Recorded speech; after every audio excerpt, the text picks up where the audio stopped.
අයිබෝන් තග දාලා මරනවා කපනවා කොටනවා උස්සනවා කිව්වට ජනතාව වෙනුවෙන් කතා කරන එක අපි නවත්තන්නේ නැහැ ලොක්කා. අපි ඇවිල්ලා මේ රට බේරලා දුන්නේ නරුම කොටියන්ගෙන්. බලලා අද ඩයස්පෝරාවට කඩේ යන්නේ.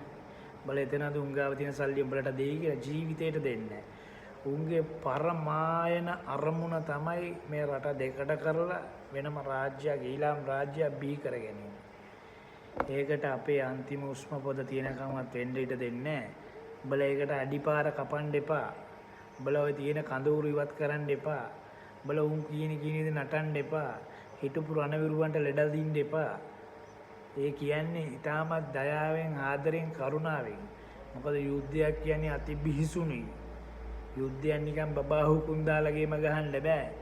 උන්ට උන් ගහන එක උන් ගහන විදිහටම අපි ගහන්න ඕනේ. ඒක තමයි කුඩා යාත්‍රා සටන් කලාව ලෝකෙට හඳුන්වලා දීලා උන් ගහපු ක්‍රමයටම ගහලා විනාශ කරලා දැම්මේ.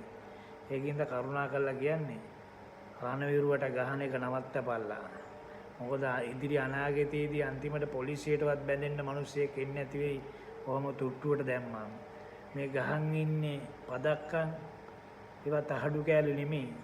ඒ වෙයිල මිලකල නොහැකි ගරුබූමන් බල තුට්ටුවට දැම්මට සමහරක් අවස්ථාවල මෙහෙමයි ත්‍රිවිධ හමුදාවේ පොලිසියේ ඉන්නවා ඔය ඔෆිස් රාජකාරී කරපුන් ඉන්නේ. උන් දැන් මුන්ට කඩේ යනවා. උන් තමයි ඔය ඒ වගේ දැම්මම අපි යුද්ධ කරා.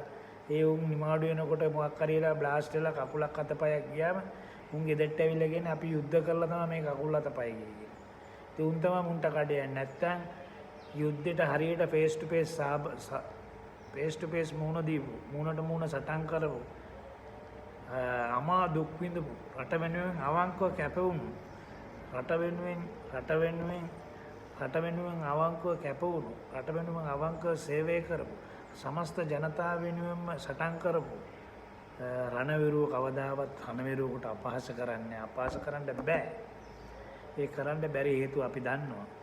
ඒකින්ද ඔය ෆ්ලයිට් එකේ යනකොට ෆ්ලයිට් එකෙන් ගිහිල්ලා බහැලා ආයි කඳවුරකට ගිහිල්ලා ඔෆිස් රාජකාරී කරන එකේ කොයි බස් එකකට ක්ලේමෝර් එකකට ආව වුණාම ඒ වගේ පොඩි කැෂුවල්ටි උනේ උන් තමයි කඩේ යන්නේ. මේ යන්නේ උන්ට කියන්නේ යන්නේ හොඳට කල්පනා කරලා බලපල්ලා උතුරු නැගෙනහිර තිබ්බ කඳවුරක් අපි අයිති කරගන්න භූමියක ස්ථාපිත කරන්න කොච්චර ජීවිත සංඛ්‍යාවක් බිලි දුන්නාද? ඒතකොට අද ඒවා අයින් කරනකොට උඹලා හොඳයි කියනවද? සීවි දෙමළ වැසියන්ට දෙන්න ඕන ඉඩම්. ඒ දෙන ක්‍රමයක් තියෙනවා. අපි මේ දෙමළ වැසියන්